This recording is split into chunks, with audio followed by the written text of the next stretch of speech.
One chance. If I fail, everything burns. I should have known something was wrong when my wife Miranda started wearing makeup to bed. Not the obvious kind. She was too smart for that. Just a touch of concealer under her eyes. A hint of lip gloss that made her mouth look perpetually kissed. The kind of details a man notices after 15 years of marriage, especially when that man used to analyze enemy communications for the Army. My name is Paul Benton, and I'm about to tell you how I lost everything I thought mattered, then discovered what actually did. It was a Tuesday morning in October when the first domino fell. I was making pancakes for my daughters, Emily, 14 and sharp as a blade, and Sophie, 11 and still young enough to believe her parents were heroes. Miranda sat at our granite kitchen island, stabbing at her phone with manicured nails. The investor meeting got moved to this afternoon, she said without looking up. Grant thinks we should present the quarterly projections before the board review. Grant Wallace, Miranda's chief operating officer, Harvard MBA, trust fund baby who wore his privilege like cologne, too much and impossible to ignore. I'd met him exactly 3 times in the 2 years he'd worked at Benton Tech, the cybersecurity firm Miranda and I had built from nothing in our garage. Well, mostly me. But Miranda had the business degree and the boardroom presence, so she became CEO while I stayed in the background, writing code and catching hackers. Grant thinks a lot of things, I said, flipping a pancake with more force than necessary. Emily looked up from her calculus homework. Why don't you like Mr. Wallace, Dad?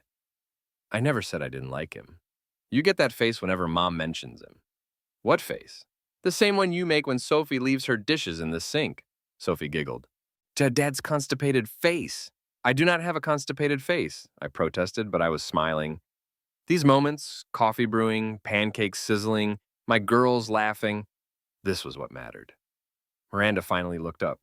Paul, can you handle pickup today? The meeting might run late. Sure. Which meeting is this again? She hesitated for half a second. Quarterly projections, I told you. But her eyes shifted left when she lied. Always had since college. It's how I knew she'd eaten the last piece of my birthday cake in 2009, and how I knew she wasn't telling me the truth now. After dropping the girls at school, I drove to our office building downtown. Benton Tech occupied the entire 15th floor, with floor-to-ceiling windows overlooking Houston's skyline.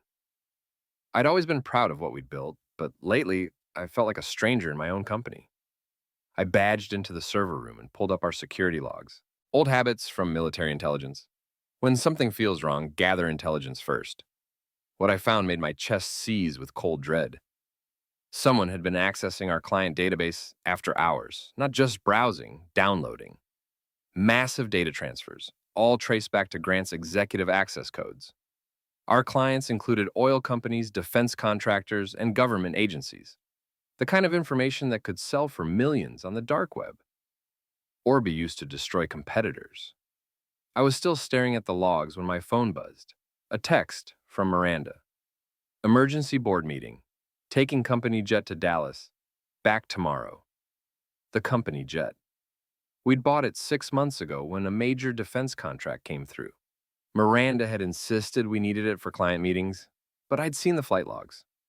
Most trips were to Austin, Dallas, sometimes Las Vegas. Never with clients, always with Grant. I walked to the executive floor and found Miranda's assistant, Janet, packing up her desk. Taking the day off, I asked. Janet looked uncomfortable. Mr. Benton, I thought you knew. Mrs. Benton gave me the rest of the week off. Said the office would be closed for restructuring. Restructuring? We'd never discussed restructuring. I tried to access Miranda's office, but my key card didn't work. Same with Grant's office. In fact, my access had been restricted to the server room and my own small office in the back corner. My phone rang. Unknown number. Paul Benton? Yes. This is David Chen from Houston Chronicle Business Section. I'm calling about the sale of Benton Tech. Can you comment on the acquisition? The world tilted. I'm sorry, what sale? The announcement went out an hour ago. Benton Tech has been acquired by Meridian Holdings for $47 million. As co-founder, surely you... I hung up. My hands shook as I called Miranda. Straight to voicemail. Grant's number, same thing. I drove home in a daze, my mind racing through possibilities. Maybe it was a mistake. Maybe the reporter got bad information. Maybe the locks had been changed. I stood on my own front porch, key in hand, staring at brass deadbolts that didn't match my keys. Through the window, I could see our family photos still on the mantel, Sophie's art project still stuck to the refrigerator. But I couldn't get inside. A black sedan pulled into my driveway. Two men in expensive suits got out, the kind of lawyers who charge $1,000 an hour. Mr. Benton, I'm Richard Hayes from Hayes, Morrison and Associates. We represent your wife in the dissolution of Benton Tech and your marriage. Dissolution, like I was a corporation being liquidated. We have papers for you, the second lawyer said, extending a thick manila envelope. Inside were divorce papers, a restraining order, and a corporate buyout agreement. According to the documents, I had agreed to sell my 51% stake in Benton Tech for $1. My signature was perfect. Too perfect. Forged. There's been a mistake, I said. Sir, your wife has made serious allegations about your mental state and potential threats of violence. For everyone's safety, you need to maintain distance from the family home and the business. Threats of violence? I've never threatened anyone in my life. Sir, please don't raise your voice. We have a recording of you threatening Mr. Wallace last week. I stared at him. What recording? Hayes pulled out his phone and played an audio file. My voice crystal clear. Grant, I swear to God, if you don't back off, I'll make you regret it. I know where you live and I know how to hurt you. Except I'd never said those words. Never even had a private conversation with Grant. But it was my voice, perfectly synthesized, probably using samples from company video conferences. The kind of deepfake technology that was becoming scarily sophisticated. The kind of technology our company specialized in detecting. 24 hours to collect personal items, Hayes said. After that, any contact with Mrs. Benton or Benton Tech property will result in arrest. They drove away, leaving me standing in my driveway like a man who'd been struck by lightning. I called Emily's cell phone. Dad, why are you calling? I'm in chemistry class. Em, I need you to listen carefully. When school ends, I want you and Sophie to meet me at Uncle Danny's shop instead of going home. Why? What's wrong? How do you tell your 14-year-old daughter that her mother has just destroyed your life? I'll explain everything later. Just trust me, okay? Danny Reeves owned a motorcycle repair shop on the south side of town. We'd served together in the Middle East, and he was the closest thing to family I had besides my daughters. I found him elbow deep in a Harley engine, Metallica blasting from speakers older than my marriage. Paul, what brings you to my humble palace of grease and regret? Danny, I need help. He took one look at my face and turned off the music. What happened? I told him everything. The forged documents, the changed locks, the fake audio recording. Danny listened without interruption, his expression growing darker with each detail. Son of a witch, he said when I finished. Your wife's been planning this for months. How do you figure? Corporate acquisition doesn't happen overnight. Neither does forging documents good enough to fool lawyers. She's been setting you up, probably since she hired Pretty Boy Grant. The girls arrived an hour later, confused and scared. Sophie ran straight into my arms, but Emily hung back, studying my face with those sharp eyes. Mom said you had to move out because you were sick, Emily said. She said you might try to turn us against her. What do you think? Emily considered this. I think Mom's been acting weird for months, and I think she's lying. That night, we stayed in a motel near Danny's shop. I ordered pizza and tried to explain divorce to an 11-year-old, while my teenager researched Texas family law on her phone. Dad, Emily said around midnight, I found something. She showed me her laptop screen, a social media post from Grant's private Instagram account, posted 3 hours ago. A photo of champagne glasses clinking together, taken inside a private jet. The caption read, "To new beginnings." In the background, barely visible, was Miranda's reflection in the window. I stared at the photo until the screen blurred. 15 years of marriage, 2 beautiful daughters, a company we'd built together, all of it gone in a single day. But as I watched Sophie sleep peacefully on the motel bed, something cold and calculating settled in my chest. The same feeling I'd had in the Middle East when analyzing enemy communications, looking for weaknesses and pressure points. Miranda thought she'd won. She thought I was just another suburban dad who'd roll over and accept defeat. She was about to learn how wrong she was. The next morning, I dropped the girls at school and drove to the one place in Houston where I could think clearly, the public library downtown. Old school research habits die hard. and I needed to understand exactly what I was up against. I started with public records. The sale of Benton Tech to Meridian Holdings had been filed with the SEC 3 days ago, 3 days before I even knew about it. The paperwork was perfect, complete with my forged signature on documents I'd never seen. But Meridian Holdings was interesting. A shell company incorporated in Delaware just 6 weeks ago. Single shareholder, another shell company registered in the Cayman Islands. Someone had been planning this for months, just like Danny said. I pulled up Grant's LinkedIn profile. Harvard Business School, class of 2010.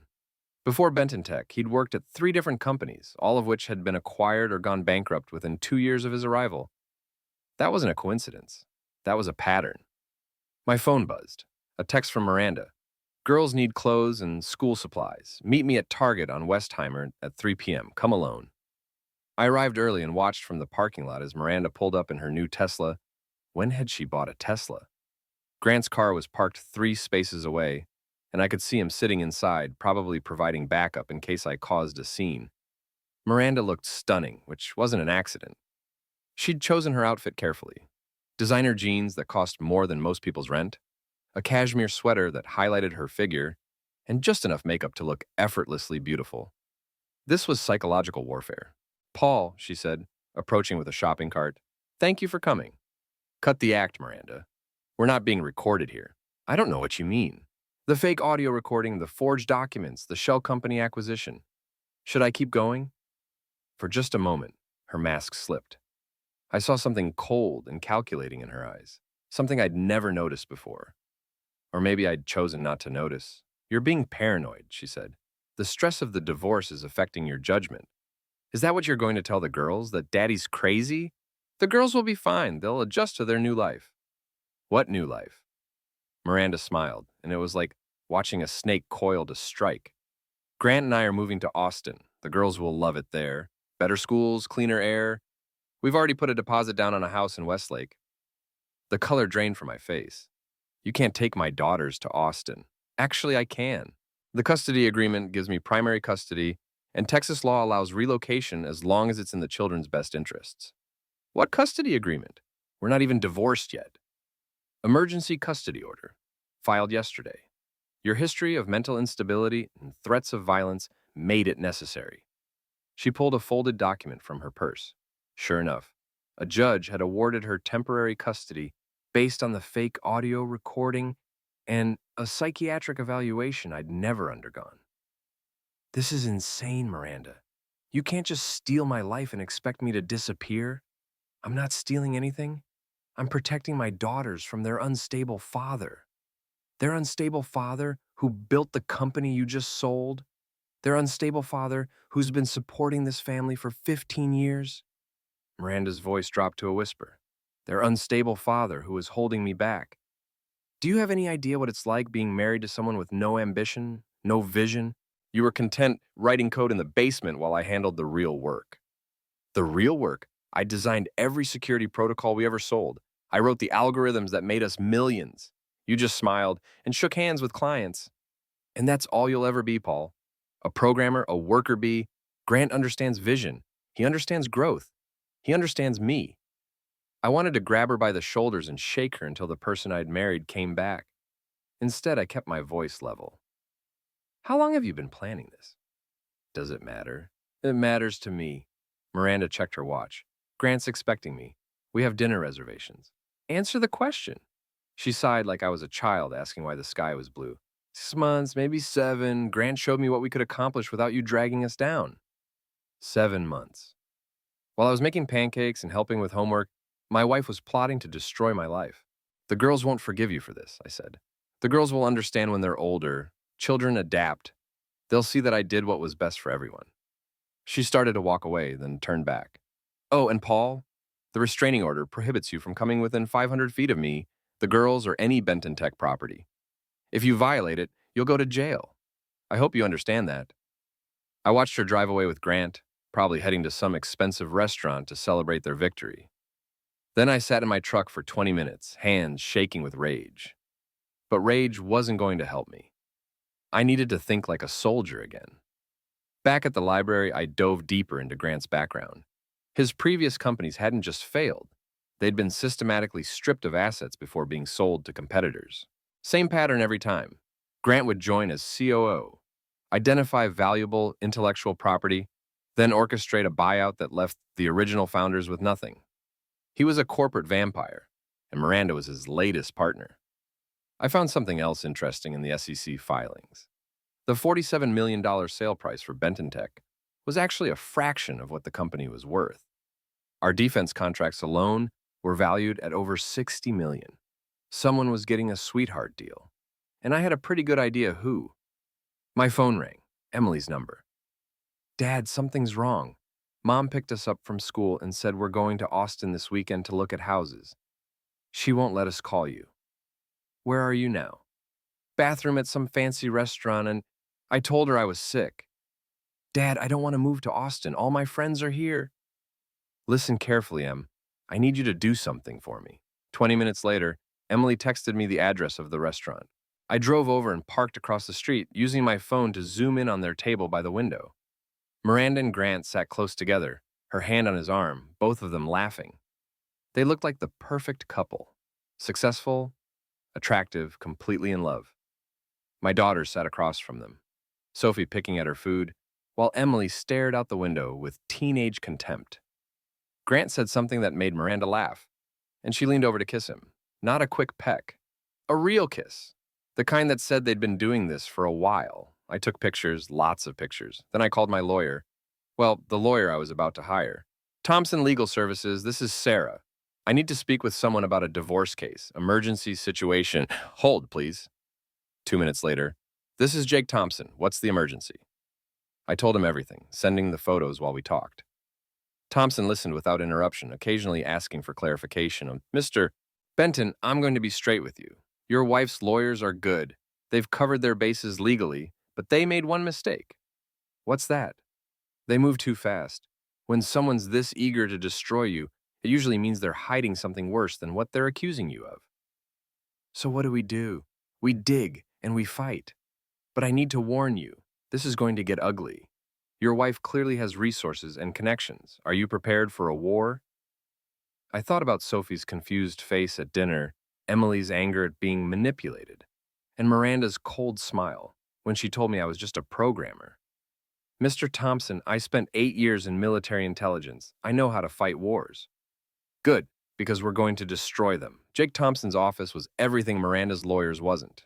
Cluttered, practical, and honest. No marble floors or leather furniture, just stacks of case files and a coffee maker that looked older than my marriage. First thing we need to do is challenge the custody order, Thompson said, spreading documents across his desk. The judge who signed this, Margaret Henley, she's known for making quick decisions based on incomplete information. Can we get it overturned? Maybe, but we need evidence that your wife lied on the petition. The fake audio recording is a good start, but we need more. I pulled out my laptop and showed him what I'd found about Grant's pattern of corporate destruction. Thompson whistled low. This is good, really good, but it's circumstantial. We need something that directly ties your wife to fraud. What about the forged signatures on the sale documents? Hard to prove unless we can show intent to defraud. And even then, she could claim you gave verbal consent. I was starting to understand why Miranda had moved so quickly. Every legal avenue seemed blocked. There is one thing, Thompson said. Your wife made a mistake by taking the girls to Austin without court approval. The custody order gives her primary custody, but it doesn't authorize relocation. If we can prove she's planning to move them permanently, we can get an emergency hearing. Emily said they're looking at houses this weekend. Perfect. We file a motion Monday morning. But in the meantime, we need to gather more intelligence. That afternoon, I drove to Benton Tech's office building.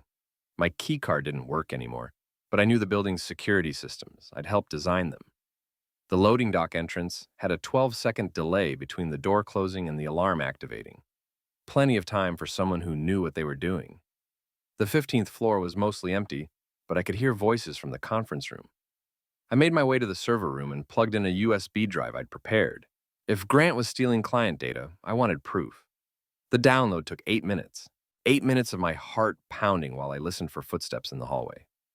When it finished, I had copies of every file accessed in the past month, including email logs and security footage. I was about to leave when I heard Miranda's voice from the conference room. The Austin office will be operational by December 1st. We'll transfer the key contracts and let the rest expire. What about the employees? Grant's voice. Severance packages for essential personnel. Everyone else gets laid off. We'll blame it on the acquisition. A third voice I didn't recognize. And Benton? Paul won't be a problem. The restraining order keeps him away, and the custody arrangement ensures his compliance. He won't risk losing access to his daughters. I pressed my ear to the door. You're sure about that? The unknown voice asked. Men like Benton don't usually give up easily. Miranda laughed. You don't know Paul. He's passive-aggressive at worst. He'll sulk and complain, but he won't fight back. He never has. If you're wrong, I'm not wrong. I've been married to him for 15 years. Paul Benton is not a threat. I smiled in the darkness. Miranda had just made her second mistake, underestimating her enemy. Back at Danny's shop, I analyzed the stolen data. What I found was worse than corporate espionage. Grant had been selling client information to competitors, but he'd also been manipulating our security software to create backdoors in our clients' systems. Our software protected oil refineries, power grids, and military contractors. Grant had essentially given hostile actors the keys to critical American infrastructure. This wasn't just fraud, it was treason.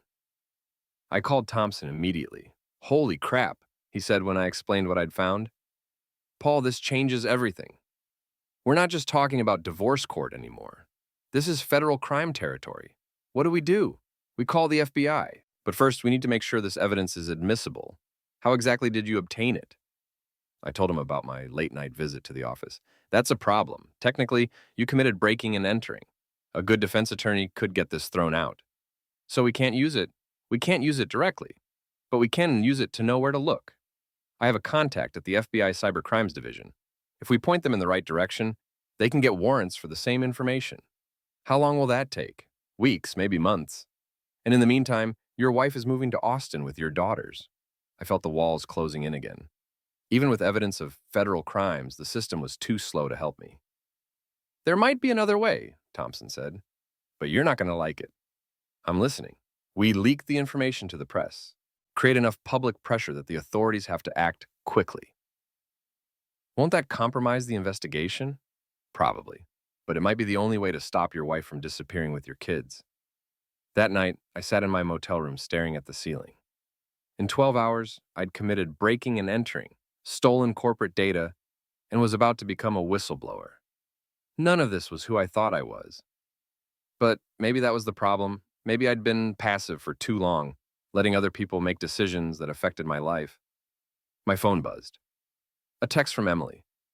Mom says we're moving to Austin next month. She enrolled us in new schools. I told her I want to stay with you, but she said that's not an option. Dad, please don't let her take us away. I stared at my daughter's message until the words blurred together. Then I opened my laptop and started typing an email to David Chen at the Houston Chronicle. Miranda was right about one thing. I'd never been a fighter. But she was wrong about something more important. I was about to become one. The Houston Chronicle article ran on the front page of the business section. Local tech CEO accused of selling critical infrastructure data to foreign competitors. David Chen had done his homework. The article detailed Grant's history of corporate destruction, the suspicious timing of Benton Tech's sale, and the national security implications of compromised infrastructure software. He'd even found a cybersecurity expert who confirmed that the back doors in our system could give hostile actors control over power grids and oil refineries. My phone started ringing at 6 a.m. Paul, it's Thompson. Have you seen the news? Just read it online. The FBI called me 20 minutes ago. They want to interview you this afternoon. That's good, right? It's complicated. They're treating you as both a witness and a potential suspect.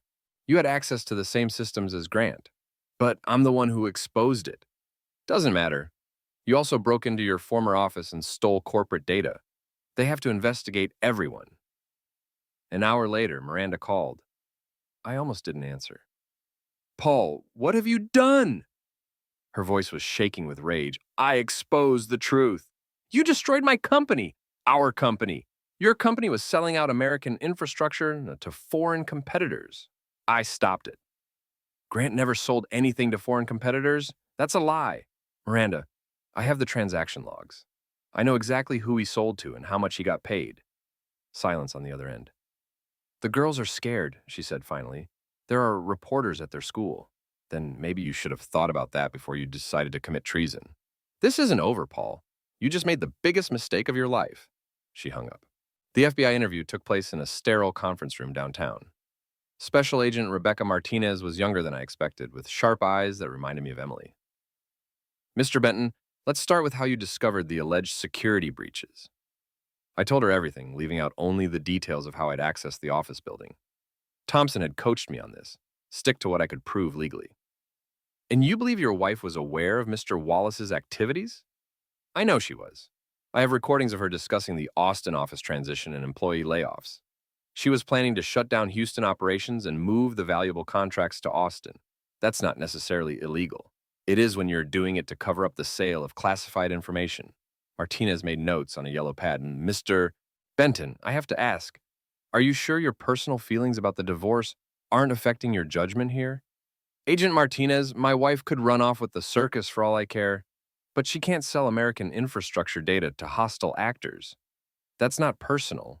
That's national security. The interview lasted 3 hours. When it was over, Martinez walked me to the elevator. Off the record, she said. We've been watching Grant Wallace for 6 months. Your information confirms what we already suspected. Then why haven't you arrested him? Because we want the buyers, not just the seller. Wallace is small time compared to who he's working for. How long do you need? Weeks, maybe longer. Agent Martinez, my wife is planning to take my daughters to Austin next month. I need this resolved before then. Mr. Benton, I understand your situation, but I can't speed up a federal investigation because of a custody dispute. The elevator doors opened. As I stepped inside, Martinez handed me her card. Call me if you think of anything else. And Mr. Benton, be careful. People who steal infrastructure data don't usually stop at forgery and fraud. That afternoon, I picked up the girls from school. Emily climbed into the truck with a grim expression, while Sophie looked like she'd been crying. The other kids are saying Mom's a traitor, Sophie said. Is that true? How do you explain treason to an 11-year-old? Your mom made some bad decisions, I said. But she's not a traitor. She just trusted the wrong person. Grant? Yeah, Grant. Emily snorted. I never liked him. He talks to kids like we're stupid. We drove to Danny's shop, where I'd been staying since the motel got too expensive. Danny had cleared out a corner of his office and set up cots for the girls on weekends. This is temporary, I told them for the 100th time. As soon as the lawyers sort everything out, we'll get a real place. What if Mom takes us to Austin? Sophie asked. She won't. How do you know? Because I'm going to stop her, I thought. But what I said was, because families belong together. That evening, after the girls fell asleep, I sat outside Danny's shop drinking beer and planning my next move. The FBI investigation would take weeks, but Miranda could disappear with my daughters anytime. I needed leverage, and I needed it fast. My phone buzzed. A text from an unknown number. We need to talk. Meet me at Starbucks on Richmond at 9 p. Come alone. G. Grant wanted to meet.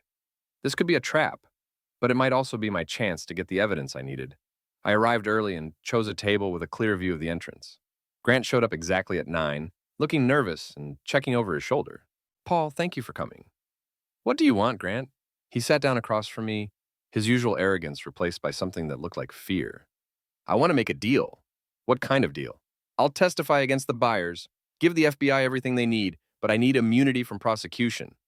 Why are you telling me this? I'm not a federal prosecutor. Because you started this. The FBI was sniffing around, but your newspaper article forced their hand. Now they want to arrest me before I can cut a deal. I studied his face. Grant was scared, really scared, which meant he was in deeper than even I had realized. What about Miranda? What about her?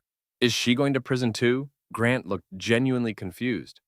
Miranda, why would she go to prison? She's your partner. She helped you steal the data. Paul, Miranda doesn't know anything about the data sales. She thinks I was just helping her get rid of you and take control of the company. The world tilted sideways. What? I needed access to Benton Tech's systems, and Miranda wanted you gone. It was a mutually beneficial arrangement. She got her divorce and the company. I got access to your client's infrastructure. But she knew you were selling data. She knew I was making money on the side. She didn't know how or to whom. Miranda's not a traitor, Paul. She's just selfish. I stared at him, trying to process this information. My wife hadn't committed treason. She'd just been manipulated by someone who had. Why are you telling me this? Because I need your help. The FBI will listen to you. You're the whistleblower, the patriotic ex-soldier who exposed the conspiracy. If you recommend immunity for me, they might go for it. And in exchange, I'll give you back your life. The forged documents, the fake audio recordings, the custody manipulation, I'll admit to all of it. Miranda will lose everything, and you'll get your daughters back. I felt a surge of satisfaction, followed immediately by something that might have been pity. Grant was offering to destroy the woman he claimed to love in exchange for his freedom. You really are a piece of crap, aren't you? Grant's mask slipped, revealing the cold calculation underneath. I'm a survivor, Paul, and right now, survival means cutting loose the dead weight. Like you did with Miranda? Like I'm doing with Miranda. I stood up. I'll think about it. Don't think too long. The FBI is moving fast, and Miranda's planning to leave for Austin this weekend. I walked away without looking back, my mind racing with possibilities. Grant had just handed me the key to destroying Miranda's case, but using it would mean making a deal with a traitor. The question was, how far was I willing to go to get my daughters back? I didn't sleep that night. Instead, I sat in Danny's office, staring at Grant's business card and weighing my options. Option 1. Make the deal with Grant. He testifies against the foreign buyers, admits to manipulating Miranda, and I get my life back. The downside? A traitor walks free with immunity. Option 2. Let the FBI handle everything through normal channels. Grant goes to prison, but it takes months, and Miranda disappears to Austin with my daughters. Option 3. Find another way. At dawn, I called Agent Martinez. Mr. Benton, it's early. Grant Wallace wants to make a deal. He's willing to testify against the buyers in exchange for immunity. When did he contact you? Last night. He thinks I have influence with your investigation. Do you want to have influence? I want my daughters back, Agent Martinez. But I don't want a traitor walking free to get them. What if I told you we don't need Wallace's testimony to get the buyers? My heart jumped. What do you mean? I mean, we've been running a joint operation with NSA Cyber Division for 8 months. We know who the buyers are, where they are, and what they've purchased. Wallace is useful, but he's not essential. Then why haven't you arrested him? Because we're rolling up the entire network next week. Buyers, sellers, and intermediaries across 3 countries. Wallace's arrest is part of a coordinated operation. What about Miranda? Your wife will be questioned, but unless we find evidence she knew about the data sales, she won't be charged with espionage. She'll still face fraud charges for the forged documents. That's a local matter. But yes, probably. I felt a weight lift from my chest. Miranda wasn't a traitor, just a woman who'd made terrible choices. That mattered more than I wanted to admit. Agent Martinez, there's something else. Wallace told me he has recordings of conversations with Miranda, evidence that she knew about the forged documents and fake audio files. Where are these recordings? I don't know, but if you arrest him before he destroys them, we'll get a warrant for his electronics. Mr. Benton, you've been very helpful, but I need you to stay away from Wallace until we make our arrests. If he feels cornered, he might run. When will that be? Soon. After hanging up, I called Thompson with an update. This is good news, he said. If the FBI has evidence of document forgery, we can get the custody order overturned immediately. How immediately? Emergency hearing? Maybe tomorrow if Judge Henley has an opening. Do it. That afternoon, I was working on Danny's computer when Emily called. Dad, something weird is happening. Mom's packing suitcases and she keeps making phone calls in Spanish. Spanish? Your mom doesn't speak Spanish. That's what I thought. But she's definitely speaking Spanish to someone. And Dad? Grant's here and he looks really scared. My blood ran cold. I need you to listen carefully. Pack a small bag with clothes for you and Sophie. Hide it in your closet. If anything weird happens, I mean anything, you call me immediately. Dad, you're scaring me. I'm sorry, baby. Just trust me, okay? An hour later, Thompson called back. Paul, we have a problem. Miranda's lawyers filed an emergency motion to allow immediate relocation to Austin. They're claiming you're harassing their client, and the children are in danger. That's B. I know it's B, but they have a hearing scheduled for tomorrow morning. And if Judge Henley grants it, Miranda can leave with the girls immediately. Can we stop it? Not unless we have evidence of fraud by tomorrow morning. I hung up and called Agent Martinez. Straight to voicemail.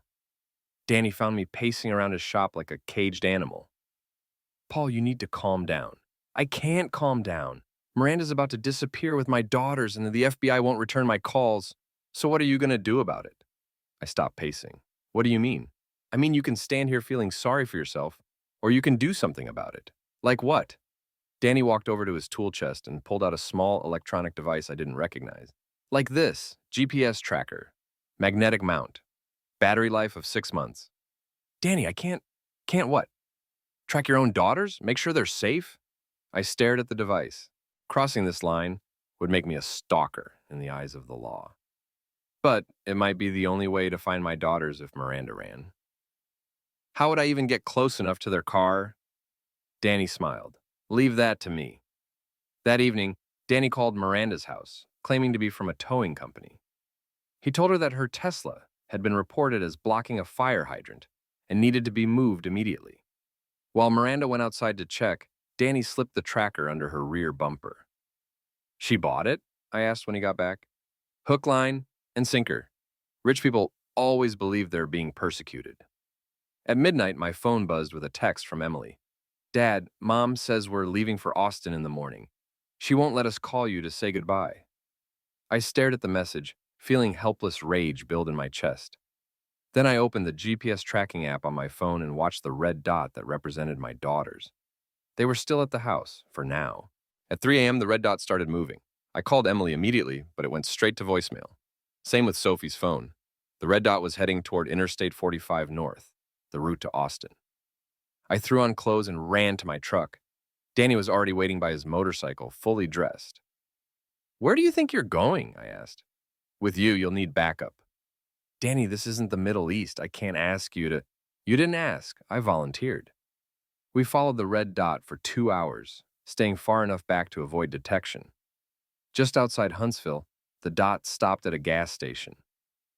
I parked across the street and watched through binoculars as Miranda filled up her Tesla. Grant was in the passenger seat, constantly checking his phone. The girls were in the back, Sophie asleep against the window, and Emily staring out at the dark highway. My phone rang. Agent Martinez, Mr. Benton, where are you? Following my daughters. We just arrested Grant Wallace at his apartment, except he wasn't there. He's with my wife. They're running. That changes things. If Wallace is fleeing, he might be dangerous. Where are you exactly? I gave her our location. Stay back and keep following them. We're coordinating with Texas State Police to set up a roadblock. How long will that take? An hour, maybe 2. I watched Miranda get back in her car and pull onto the highway. The red dots started moving again, but slower now. Agent Martinez, they're not just running to Austin, they're running, period. What makes you say that? Because Austin is south of here and they're heading north. The red dot was moving toward Dallas, then beyond, toward the Oklahoma border, and points unknown. Miranda wasn't just taking my daughters to a new city. She was taking them out of the country. And I was the only thing standing in her way. The red dot stopped at a truck stop outside Dallas at sunrise. I parked behind a semi and watched Miranda's Tesla through binoculars while Danny scouted the area on foot. Grant kept checking his phone and looking over his shoulder. Whatever the FBI had told him about the coordinated arrests, he knew his time was running out. 2 exits from the parking lot, Danny reported back. But there's construction on the east side. If they run, they'll have to go west toward the interstate. My phone buzzed. A text from Emily. Dad, I think we're in trouble. Grant has a tool. My blood turned to ice. Danny, we need to call this in. Already did. State police are 10 minutes out. I watched Grant get out of the Tesla and walk toward the truck stop convenience store. This might be my only chance to talk to Miranda alone. Stay here, I told Danny. If anything goes wrong, call emergency. I crossed the parking lot and tapped on the Tesla's window. Miranda jumped, then rolled it down an inch. Paul, how did you... Never mind. You need to leave, now. Miranda, whatever Grant told you, it's not true. The FBI is closing in. You need to let me take the girls home. I can't do that. Why not? Because Grant says you'll have us all arrested. He says you made some kind of deal with the FBI to frame us. I could see the fear in her eyes. Grant had been manipulating her from the beginning, and now he was using her terror to keep her compliant. Miranda, Grant is a traitor. He's been selling infrastructure data to foreign governments. The FBI has been tracking him for months. That's not true. It is true. And when they arrest him, he's going to try to blame you for everything. Emily leaned forward from the back seat. Mom, Dad's right. Grant's been acting weird all morning. He keeps talking about Mexico and new identities. Shut up, Emily, Miranda snapped. Your father is lying. But I could see doubt creeping into her expression. The woman I'd married was still in there somewhere, buried under layers of manipulation and fear. Miranda, look at me. Really look at me. Do you honestly believe I'm capable of framing you for treason? For a moment, her mask slipped completely. I saw the woman I'd fallen in love with in college, the one who used to laugh at my bad jokes and steal my hoodies. I don't know what to believe anymore, she whispered. That's when Grant came back from the convenience store and saw me talking to his car. His face went white, then red with rage. Get away from them, he shouted, reaching into his jacket.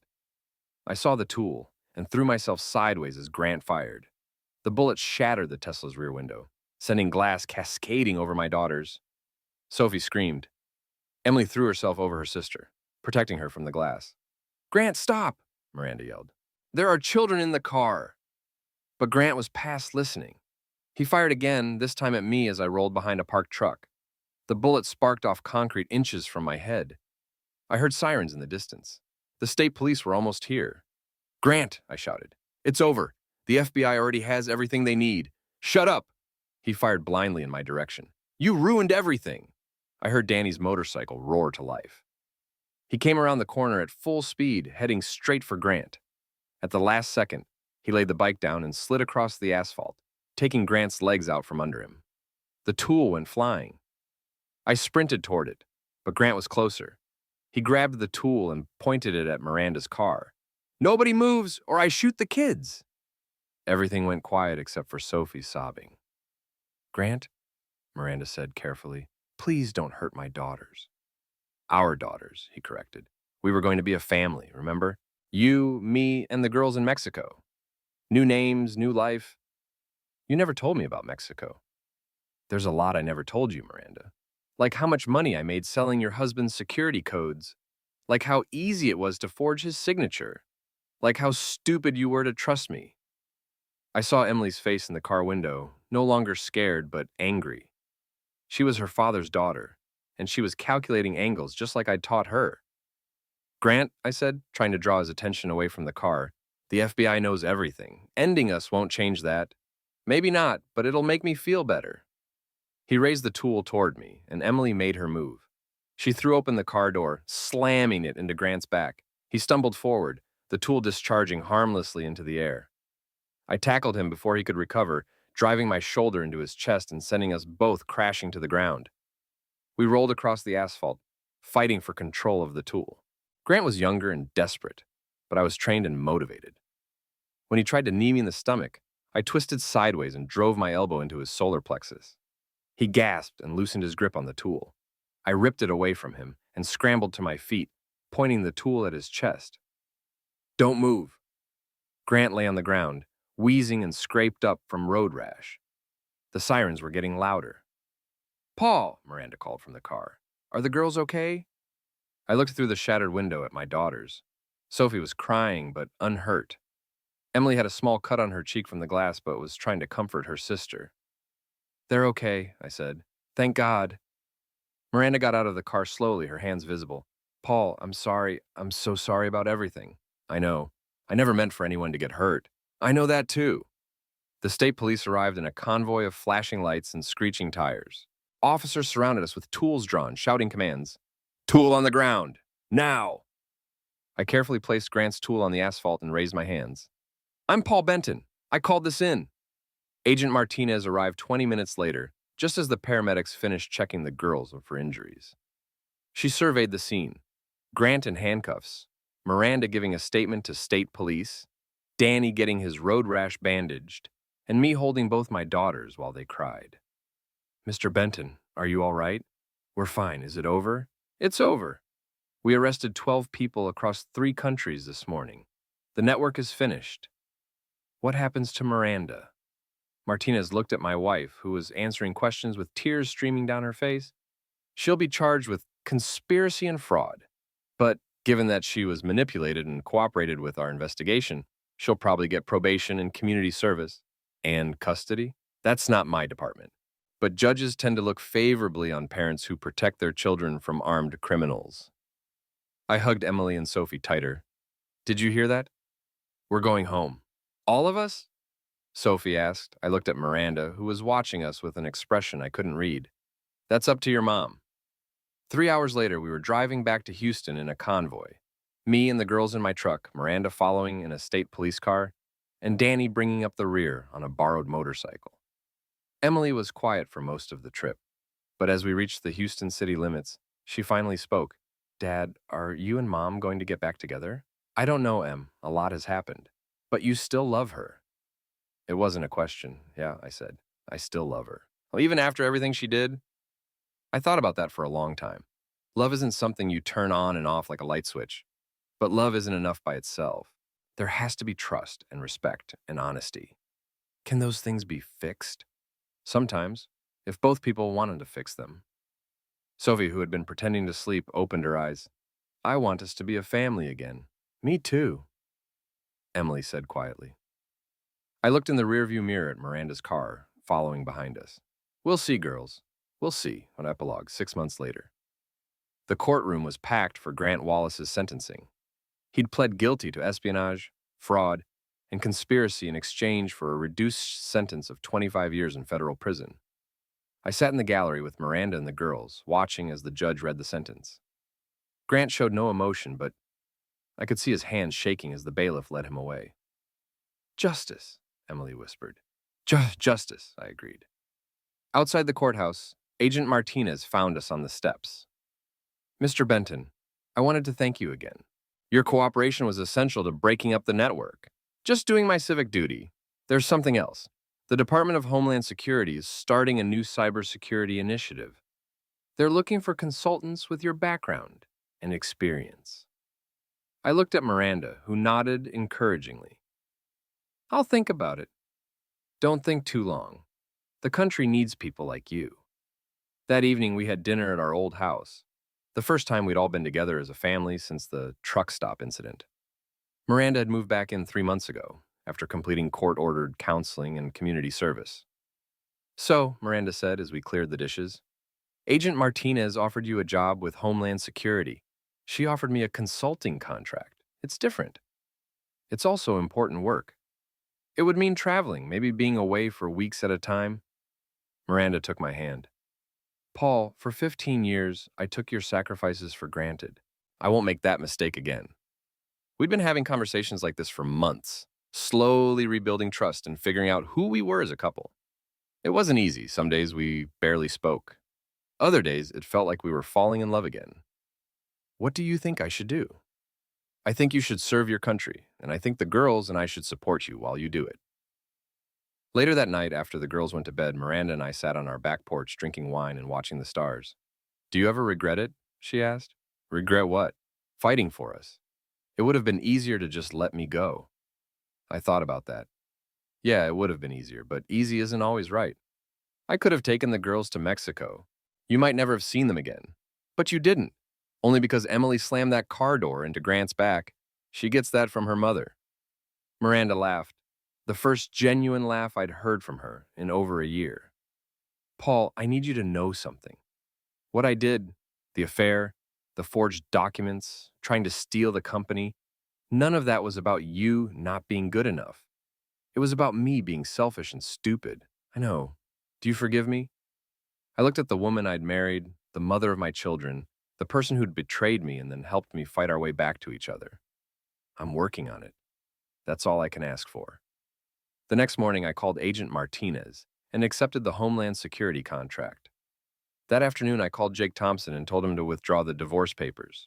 And that evening, I sat down with Emily and Sophie to explain that sometimes families have to fight to stay together, but when they do, they come back stronger than before. Does this mean you and Mom are okay now? Sophie asked. We're getting there. Good, Emily said. Because I was getting tired of living in Danny's shop. We all laughed at that. And for the first time in months, it felt like everything was going to be all right. Grant Wallace was wrong about one thing. I wasn't just a programmer or a worker bee.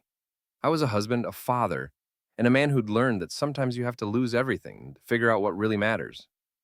And what really mattered was sitting right there at my kitchen table, arguing about homework and planning our next family vacation. Miranda reached across the table and squeezed my hand. "Thank you," she whispered. "For what?" "For not giving up on us." I squeezed back. "Never." Outside, Houston stretched out under the evening sky, full of possibilities and second chances. Inside, my family was whole again, scarred but stronger. It had been a long road back from that morning when Miranda left me stranded on the tarmac. But we'd made it, all of us, together.